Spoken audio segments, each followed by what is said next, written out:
は海賊王になる男だ。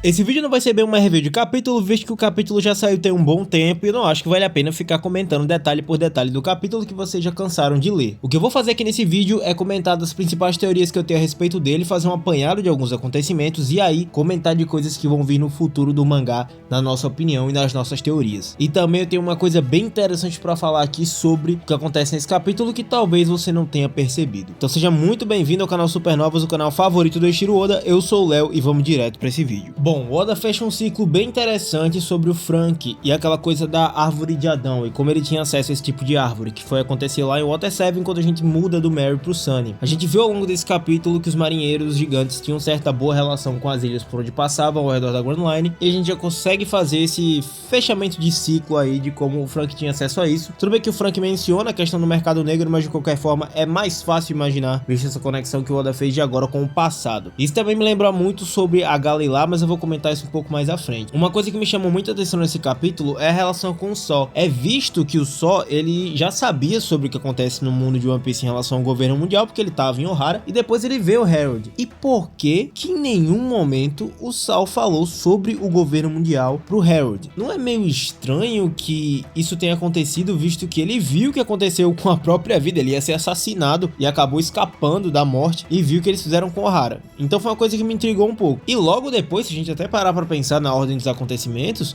os próprios gigantes ordenados pelo Sol, provavelmente, voltaram até Ohara para salvar os livros que ficaram lá. Então é muito estranho toda essa relação que aconteceu aqui. Existe uma possibilidade, mas aqui é caminhar para um lado de teoria que eu já venho falando aqui no canal, mas aí nesse momento eu não tenho muito embasamento para falar sobre isso, mas vou jogar aqui para vocês, que é que talvez o Sol, por saber muito sobre a história, pelos livros que ele leu, por toda a cultura de Elbaf e tudo que tem de conhecimento ali sobre o século perdido e também sobre as profecias do futuro, pode ser que por isso o Sol não tenha tentado interferir aí, já que provavelmente ele sabe que tem um momento certo para as coisas acontecerem. Então eu acho que ele não quis intervir nesse caminho, nesse meio caminho até a chegada do Luffy, por exemplo, e os eventos que estão acontecendo em Elbaf. Isso é muito possível, mas no momento eu não tenho muito embasamento a mais para falar sobre. De qualquer forma, foi uma coisa que me intrigou e eu quero ver como o Oda vai acertar isso também, já que até uma conexão simples do Franky com a Galilá com a árvore de Adão ele coube nesse capítulo, ele soube colocar nesse capítulo. Eu imagino que isso sobre o Sol também vai aparecer. Algo sobre a Aida e especificamente sobre a Aida que eu gostaria de comentar, e aí sai um pouco daquela coisa teoria e One Piece, aquela coisa toda de anime, é como Oda gosta de trabalhar a visão tanto de pai quanto de mãe dentro do mangá. As mulheres dentro do mangá de One Piece têm um papel muito importante quando se trata de ser mãe e serem mulheres que guiam outros personagens pro futuro. A gente vê isso ao longo de todo o mangá e é interessante como elas são responsáveis em muito em trazer os sonhos pros personagens que seguem após elas. A gente tem a mãe do Sop, a mãe da Robin, a mãe da Nami, a mãe da Shirahoshi. Todas elas são como um combustível para essa chama que nasce do sonho desses personagens. Então é muito interessante como Oda faz isso. Só que eu também fico um pouco triste porque ele acaba matando elas quase que sempre dentro do mangá. A Aida foi mais uma mãe que aparece dentro do mangá, dá sentido, dá vida para outro personagem, que no caso é o Loki, e acaba partindo muito cedo. O que é um pouco diferente da visão que temos dos pais dentro do mangá de One Piece, como eu vinha dizendo, né? A relação da família. Os pais dentro do mangá de One Piece são os caras que só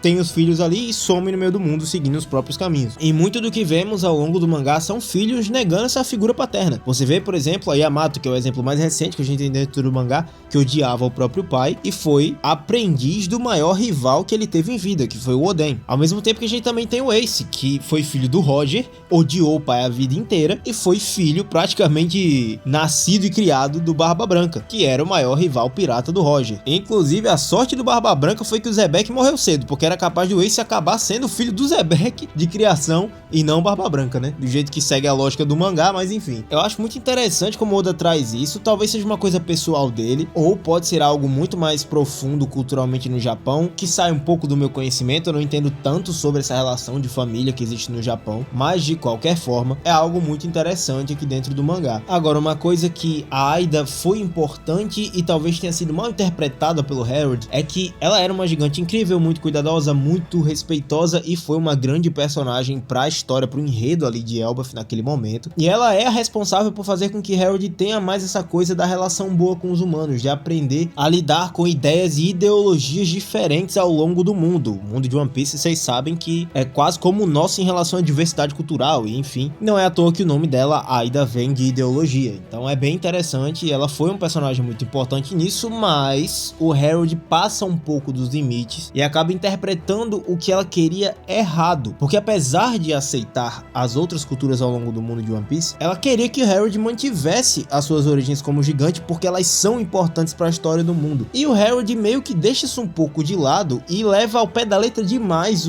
os ensinamentos dela, levando ao ponto de ele virar praticamente um lacaio do governo mundial, que é o que eu imagino que a Aida não queria. E aí o Harold acabou se tornando o que ele se tornou, o que estamos vendo ao longo do flashback. E aí a gente tem um choque de realidade bem interessante em relação ao Harold, que é o Imu. E aqui eu quero entrar na parte mais teórica. Como eu disse, estou fazendo um apanhado mais simples, mas eu queria ir para uma parte teórica disso. Harold foi aceito pelo Imu e por seus cavaleiros. Uma coisa que me deixa muito triste, mas como é um flashback, não tenho o que reclamar agora, porque o mundo que estamos vivendo agora é resultado do que aconteceu antes. Ele acaba descobrindo que, de certa forma, ele perde seu livre-arbítrio conforme ele aumenta de grau e conforme ele se aproxima ainda mais do que o Imu quer que ele faça, que é aquela coisa sobre os Cavaleiros de Deus e seus níveis de poder. Isso aqui é muito triste pro personagem, e eu fico pensando até numa relação com o Shanks, em que momento o Shanks foi avisado disso, porque se ele descobriu isso, com certeza foi o momento que ele saiu de lá, e a gente não sabe ainda exatamente até que ponto ele foi se fazendo, né, de Cavaleiro de Deus, mas de certa forma é uma cena bem curiosa em relacionada a isso. E sobre esse trato que existe entre Imu e todos eles, o símbolo que existe é um símbolo muito interessante e é a reimaginação de um símbolo já existente no mundo de One Piece. Eu já comentei sobre a tal cruz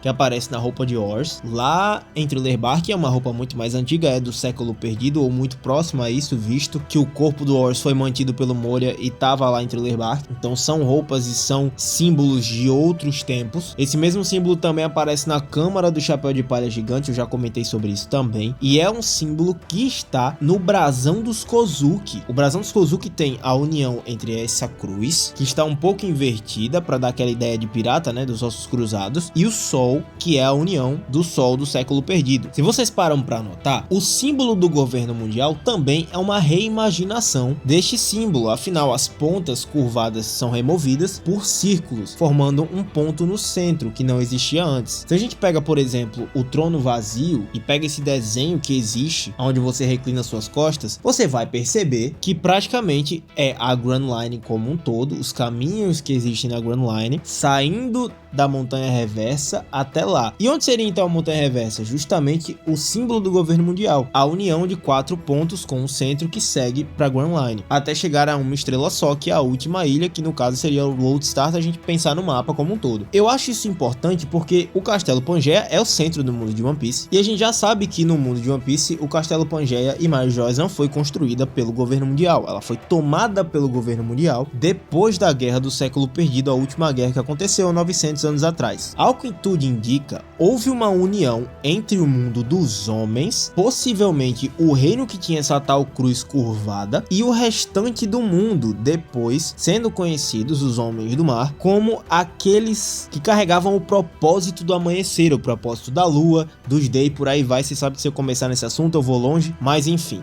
O que eu quero dizer aqui? Parece que, de certa forma, para além de ter tomado só um trono, que a gente sempre vê que é muito maior que o do Imu, ou seja, alguém que era muito maior que ele se sentava naquele trono, possivelmente um homem quase gigante, não era como um gigante ancestral, como a gente vê o Harold, que é muito maior do que o trono, mas era assim um gigante. Além de ter tomado esse trono, ele também consegue os poderes que outrora existiram, ou são os poderes que a gente vê hoje, mas de outra forma, visto que o símbolo que ele usa nesses poderes, o símbolo que ele concede e que é a marca desses poderes, parece muito com o símbolo do reino que já existia mesmo antes dele. Então pode ser possível que o Imu não tenha tomado só o reino antigo, Mary Joyce, como também o poder ancestral do mundo de One Piece. Eu vou comentar sobre essa teoria do poder ancestral em outro vídeo, é um vídeo mais longo. Um bom apanhado dessa ideia é aquele vídeo vídeo que eu trouxe até recentemente aqui no canal sobre as almas e sobre os poderes ainda ocultos no mundo de One Piece, mas eu acho que sim, ele tomou esse poder de certa forma, e eu acredito que isso veio da Grande Serpente. Eu só vou comentar isso em outro momento, mas é uma coisa que me chamou muita atenção nesse capítulo, porque mais uma vez o Oda insiste em usar as mesmas simbologias para correlacionar o tempo atual do governo mundial com o reino antigo, de personagens que viveram muito antes dos personagens do governo mundial hoje. Então eu acho que, narrativamente falando, o Oda tá começando a linkar algumas coisas pra gente se familiarizar até chegar o momento que, quando essas coisas aparecerem, a gente vai ter ideia do todo e da história como um todo, sem que ele precise fazer um flashback de 3 volumes, 4, 5 volumes, pra gente poder entender a história como um todo, apesar de que eu acho que vai ser até necessário mais pra frente no mangá. Um exemplo disso, pra ficar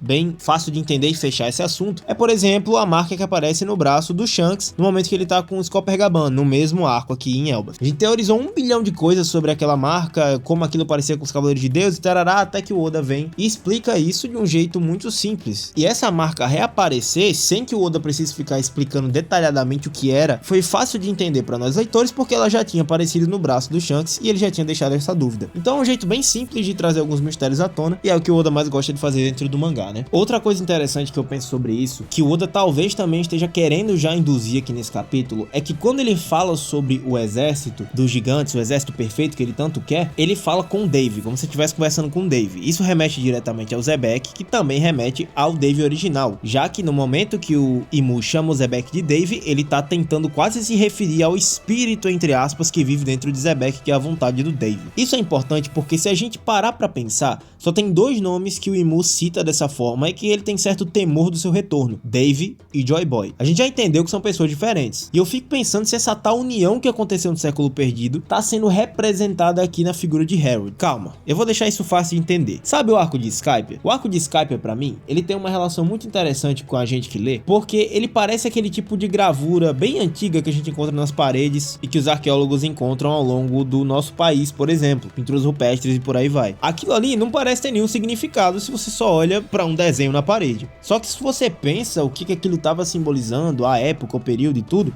aquilo começa a tomar uma história. Você começa a entender a história daquilo. O arco de Skypiea pra mim é a mesma coisa. Luffy enfrenta Enel, derrota ele e diz que, cara, que tipo de deus é esse que faz isso? As coisas que o Enel fazia. E aí você tá vendo um cara com o nome D, com a fruta que posteriormente a gente descobriria que era do Nika, enfrentando um homem que se autoproclama Deus. Tudo isso que eu acabei de falar, essa frase, essa explicação que eu acabei de falar, é basicamente o cenário atual de One Piece. O Luffy vai enfrentar um vilão que se autoproclama Deus do mundo. Percebem que o Oda usou o próprio mangá praticamente como uma gravura, um símbolo, para que a gente depois, posteriormente, entendesse o significado? Aquela mesma coisa que eu falei da marca do Shanks? Então, talvez essa relação entre os gigantes e o governo mundial e a forma como o Oda tá tentando juntar pareça ser mais uma simbologia pro futuro. E o que isso tem a ver com Dave? Eu fiz essa explicação toda para vocês entenderem o que eu vou falar agora. Lembra que eu falei sobre o governo mundial, o símbolo da cruz e etc, que é usado e reutilizado pelo Imu? Pois bem, existem 2 relações aqui. Possivelmente a aliança dos homens do sol, o propósito do amanhecer, que tá na cena do Cobra, que é mencionada por Lily, e que é aquele símbolo do sol que a gente vê em tudo que é lugar no mundo de One Piece, certo? Ok, agora temos o antigo reino que vivia acima da Red Line, Mare Joyce, que ainda não era o governo mundial, o reino já existia, vocês já sabem disso. É possível que existiu essa relação antes, só que não foi uma relação de tirania. Mais uma vez, um símbolo que One Piece traz, que é mostrar personagens que tinham um bom propósito no passado, reinos que eram bons e foram tomados por tiranos. Em Wano isso acontece também, com a coisa do Oden e com Kaido. E pode ter existido essa relação entre os primeiros piratas, que provavelmente originaram o sonho do amanhecer, e o reino que existia anteriormente, naquele trono. Seria então Nika ou Joy Boy o primeiro pirata e Dave? E Dave Jones seria não só uma lenda pirata ou um homem que navegava pelo mundo, já que piratas nem existiam e Joy Boy é datado como o primeiro pirata. E além de ser um grande navegador como Norland foi, ele era rei nesse tempo. E detalhe, veja só, a história de Norland e Calgara também se parece com isso. Já pararam pra pensar? Um reino muito mais ligado à mística, o sobrenatural, o reino do sol, assim, de Skypiea, por assim dizer, e um homem navegador que que vinha de um reino de humanos, mais uma relação entre raças, reinos e pessoas. E cara, se eu puxar isso aqui eu vou longe, como por exemplo, o Noland usava uma espada, o Calgar uma lança, aquele símbolo que eu já falei do mangá, e que também está nas escadas de Mary Joyce e por aí vai, cara, é muita coisa. Mas pra resumir a ideia, basicamente seria isso, de que talvez Dave fosse um representante político daquele reino do passado e fez amizade com o primeiro pirata, que seria o Joy Boy. E esse flashback seria mais um símbolo disso, pra gente já ir se acostumando com a ideia, até o momento que o Oda vai trazer isso de fato. E como eu já falei, a ideia que o Oda sempre traz é a relação de humanos com uma raça antiga. Se a gente tem um trono gigante, eu acho que o rei de antes, até por estar todo o envolvimento da história de Davy Jones entrelaçada com Elbaf, provavelmente, vocês já entenderam o que eu quis dizer, que era um gigante. Talvez até mesmo a morte dele seja um motivo do Joy Boy ter criado um robô gigante para tentar sanar o espaço que o amigo deixou. Isso não parece também com Ace, com Little Wars? E por fim, algo que fecha todo esse parêntese é a união de simbologia que existe no arco de Wano. Vocês acham que eu dou ponto sem nó? Pois é, o símbolo do clã Kozuki é a união entre o símbolo do sol e o símbolo dos ossos de pontas cruzados, junto, é claro, com o pássaro,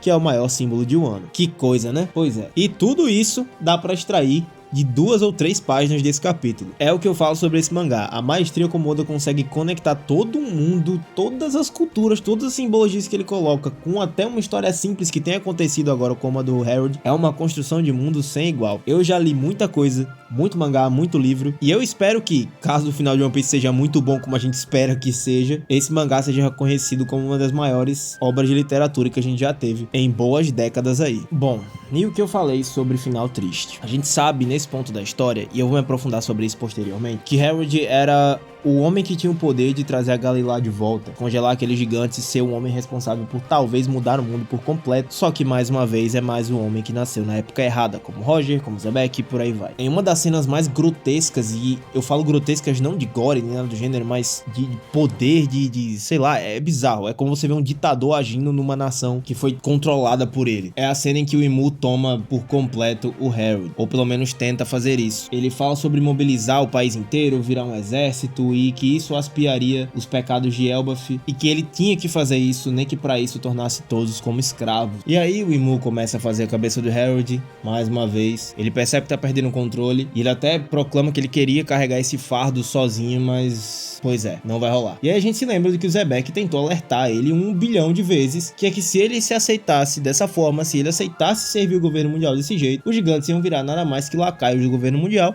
e o exército que o governo tanto precisava pra tomar o mundo de uma vez. Não é que o cara tava certo, rapaz? Eu gosto como esse capítulo simbolizou que, em muitos momentos, é necessário que, tanto personagem dentro de narrativa, ou se você quiser levar isso pra sua vida, como conselho, por exemplo, você tem que ser firme nas suas escolhas. O Harold perdeu o controle e perdeu praticamente sua vida pro governo mundial e o seu reino também, porque ele foi tranquilo, tolo, e nem avaliou muito bem o que foi passado pra ele pela Aida. One Piece é um mangá que trabalha muito sobre propósito, sobre o futuro e pessoas que carregam destinos e promessas do passado. E diferente de muitos flashbacks que vimos até agora, o Oda quis mostrar um flashback do tipo: e se um personagem carregasse um propósito enorme, gigante nas costas, tivesse realmente um propósito herdado, como o Luffy, por exemplo, mas ele desandasse e ele escolhesse a decisão errada, e no caso fosse até manipulado, como Harold foi. Pois é, se ele fosse firme e tivesse mantido a tradição dos gigantes, talvez o mundo fosse um pouco diferente. Mas mais uma vez é aquilo que o mangá também flerta já há muito tempo sobre o destino, que é que talvez era necessário que isso acontecesse para os próximos eventos do mundo. Como eu já disse, nada nesse mangá acontece por acaso, para contragosto de alguns, mas a gente sabe que até o dia que o Luffy voltaria para o ano já estava profetizado pelo que disseram Roger e Oden. Então é possível que,